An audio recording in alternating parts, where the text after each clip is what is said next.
Hi everyone, welcome back to another episode of Keeping It Unfiltered. Today's episode is Deal Breakers. When is enough enough? You need to have a deal breaker for each person in your life. And not literally person specific, but more so their relationship towards you. So, family, friends, relationship, people in the workplace, even randoms. Like everybody should just have a deal breaker. And I say that because without a deal breaker, I guess this is kind of like a boundary thing too. You'll just let things keep going. And how do you determine when enough is enough? That has all to do with you. I know that everybody wants us all to have the same standard when it comes to certain things. For example, somebody might not care if their partner cheats emotionally, or they might not care if their partner cheats physically. Whichever the case is. And you might be turning up your nose to the next person because they decided to accept them. If they're happy at the end of the day, if they're able to forgive this situation at the end of the day, that's on. However, there is a lot of people out here who are okay with everything that's going on and unhappy. But you're doing that because you want to seem like you're cool, or you want to seem like you're, I don't know, down for that person. And I'm going to be honest with you, sticking around while a person treats you any type of way, disrespects you, don't even seem to really care about you in the first place, but you're just putting up with their BS, that doesn't make you better than the next person who decides to leave when their partner starts to disrespect them. It's not up to you to determine someone else's deal breakers, but you need to figure out what your deal breaker is. For example, the way I came up with my deal breakers is when I sat there and I looked at a situation and I thought about the consequences and how they would affect me in the future. So I sat there and I thought, okay, if this particular thing happens, what does it come with? And I feel like you should think about that too. Let's just say it has to do with someone cursing you out. It can be, like I said, family, friends, relationship. When they do it, now you got PTSD with certain things.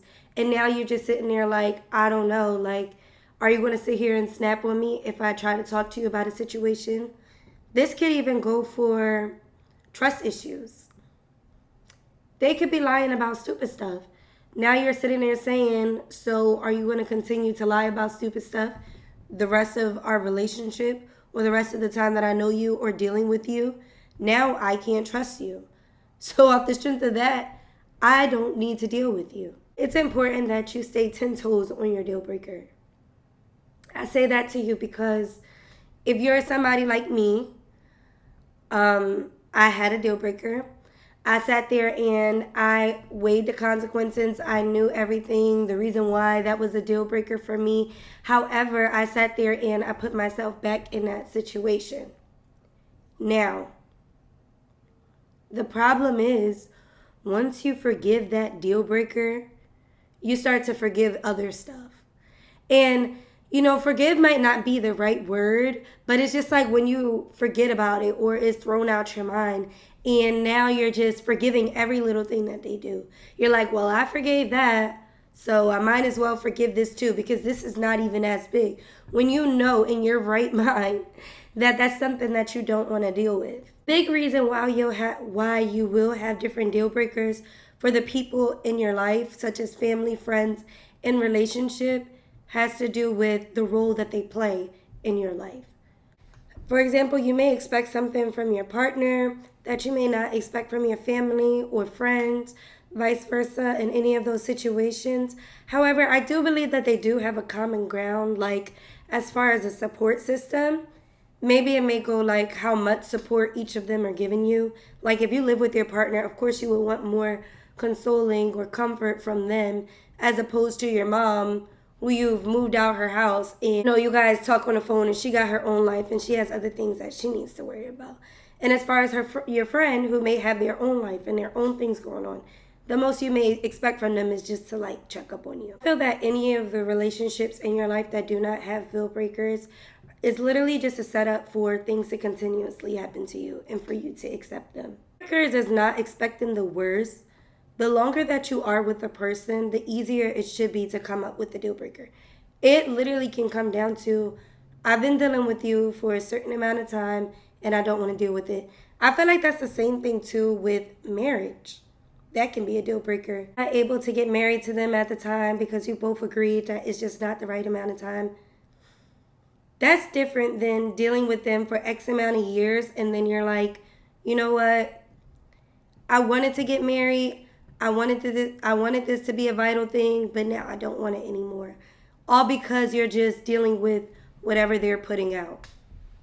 That goes into so many different segments. If you want to be one to date your partner each week, y'all do something together, spend some quality time together. You should be able to communicate with your partner. This is something that I would like to see going forward with us. This is what makes me feel comfortable.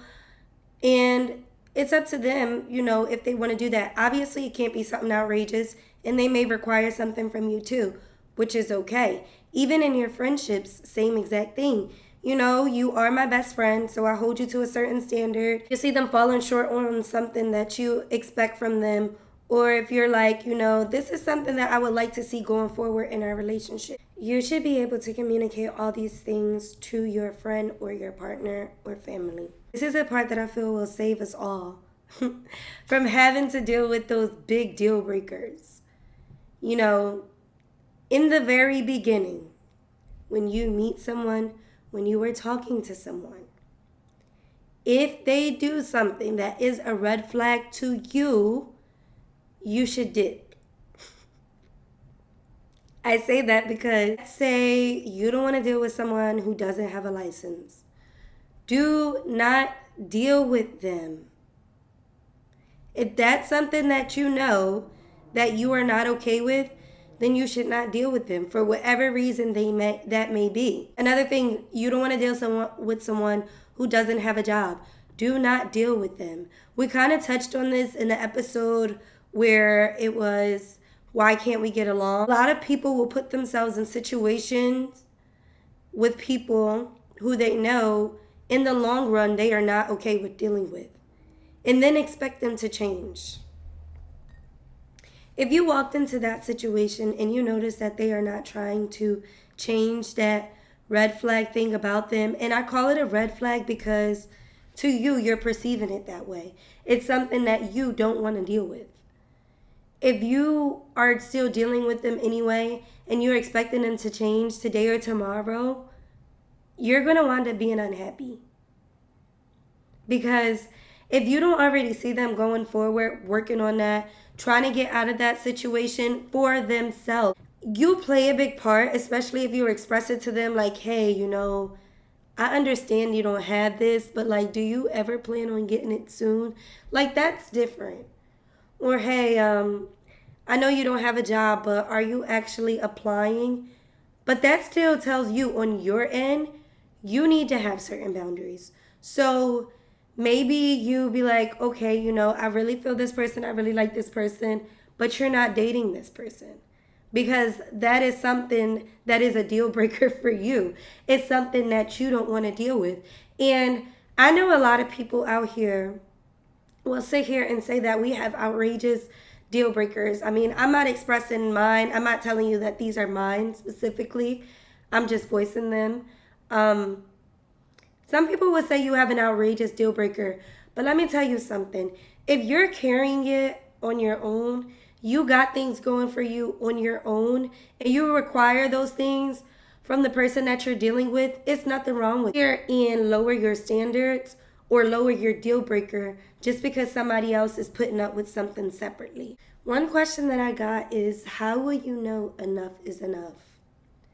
Your mental. Your mental will check out. Even honestly, the thought of it. Like I said, I had a deal breaker. Just the thought of it checked me out. Like, just thinking about it checked me out. And it's because, like I said, you think of the consequences and things of such. That alone was enough for me to be like, oh yeah, like, this is not something that I want to deal with in my life. Say if you want to test yourself, you're like, I feel like this is something that I don't want to deal with, but I'm going to try it out anyway. When you get into that situation, or when you're putting up with certain things and you see how you feel, you see that you are unhappy, and you're trying to sit there and now fake your happiness, that's how you know you've reached your deal breaker. Or that's how you know that you had enough. I think people get not caring confused with when they know they had enough. Sometimes you do care. Sometimes overly caring and knowing that you played no part in changing a situation is when you know you had enough. When you are tired, you can't be tired for the next person. I say that because sometimes we want to be tired for our friends. We want to sit there and pull our friends out the situation so bad because we see how their mental is deteriorating. We see how they're not happy. We see how it's taking a toll on them. We can express our feelings, but it's up to them to get tired. It's up to them to sit there and want more for themselves. And I know that's like extra to say, like, wow, they don't want more for themselves. At that moment, they could really be sitting there playing with their emotions. And sometimes you just gotta let people do that. I feel like that this is the difference between you having it with your friend or family versus your partner, because your partner, when they're going through the things that they're going through, it's not right. But if they don't make changes in their life, that can literally leak onto you. Whether they decide to tell you or not the ins and out of a situation, you can see how their actions are.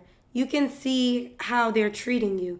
You can see when they're more angry, upset, all of those things, even when they try to hide it, especially if you've been dealing with them for a long period of time. Now, with the family or friend, a lot of the times you're not living with them. So you're able to step out of the way and be like, listen, I know what you're dealing with right now. I'm not a big fan of it. I'm going to just take a step back, and you got some decisions to make. Not to be an a-hole about it, but you do. So I got to just let you deal with that. But at the same time, I'm sorry. Please don't keep telling me what's going on. This typically happens when you know that your friend is in a relationship where they are not getting treated their worth at all, and they're constantly just putting up with numerous things, but they're still complaining about it. It's fine to take a step back and be like, listen, I can't even deal with this. Like, I just can't. I'm getting more upset than you are at this point. And because I care and love you so much, I'm taking it personal. You may not sit there and take them out of your life because of that altogether. Unless they're really doing some foul stuff. Like, I had that happen to me before where I sat there and I just removed myself or took a back seat on things. I'm like, listen, I keep getting worked up. Yet you keep making this decision. And I just can't deal with it anymore. However, with your partner, you're seeing it up close and personal. You're giving them advice on things that they can do to change their situation. Others are probably giving them advice on what they can do to change their situation. However, things are constantly happening, and now the effects of the things that's going on with them is leaking onto you. You don't have to deal with that. That should be a deal breaker for you. You are nobody's punching bag. I opened the floor up on Instagram for questions and things like that. I pretty much answered them in an episode, but some people decided to comment their deal breakers, so I'm going to just read some of them. One of them is repeated verbal language. Definitely. And that's one of the deal breakers that I would say is good to have all across the board. Like, one thing, I do not respect that at all. I'm not going to act like I ain't never have to curse out somebody. But repeatedly doing that to me, like, it's not even about you being angry. I feel like being angry too. We all got to do better. I try to work on it so bad, not cursing someone out. And it's more so like in a relationship sense. Like, I do not curse out my friends. I don't curse out my family either. I do not talk to my family that way. It's just like I know everybody's family dynamic is different, but it's like the level of respect that I have for my family members. I can't see myself doing that. Same with my friends. again with my partner too, but I feel like even saying like, how to F blah blah blah blah blah is considered cursing, just about cursing either. It's also talking down on your partner. And again, I know I just said partner, but I mean relationships as a whole. If someone is calling you stupid, someone is making it seem like you're incapable of doing something, see, this is the type of deal breaker that you need to have off the strength of this is how it affects their outlook on you as a whole. So if they think that you're stupid, they're going to treat you like you're stupid. They're going to look at you like you're stupid. And they're not going to have any respect for you. Don't deal with people like that. Weird is different. It's not like, oh, you acting weird. Okay. But like when someone is sitting there saying you're stupid, you're ugly, throwing jabs at your character, throwing how you are back up in your face, belittling you as a human, run. I'm so smart that I know that I should leave you right where you at. Some other deal breakers are poor communication, bad hygiene, bad cleaning habits, overly secretive, can't code switch. Yeah, I was not expecting a can't code switch. Like, that is so funny. That's not really one of mine. I'm literally going to have to message that person because, like, what? Can't code switch. I feel like when it comes to the code switching, though, that has to do with the level of professionalism. So I just feel like, the older you get, you kind of should have a little bit of professionalism on your back. So, like, you should know how to talk. Y'all, oh my gosh. This is another deal breaker. I know I said I wouldn't spill any of mine. People who cannot spell, oh my gosh. I personally don't use you, like the letter U. That doesn't bother me as bad. But like if you're spelling what, W-A-T, I'm sorry. That's kind of crazy. And that's the only example I'm giving. And I say that because if you spell what, W-A-T, there's a lot of other things that you're spelling, abbreviating, using words in a wrong sense. And I feel like a lot of us, have that issue. But that's like, that can kind of show you like the type of person they are. Like typos are different. Everybody has a typo. But people are spelling things like that all the time. They can never spell properly, not even one full sentence properly. You can kind of tell like, okay, you don't hold a certain level of professionalism. And it might not even just be professionalism, isn't the right word. A certain type of etiquette. So when you go to a restaurant, you're not like, yo, can you bring me that? You know what I'm saying? Like, yo, I don't personally deal with people like that anyway who talk like that in their lives.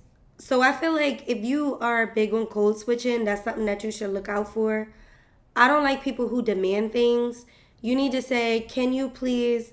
Or I would like to get, or can I have? That's the only time I can really look at the code switching thing.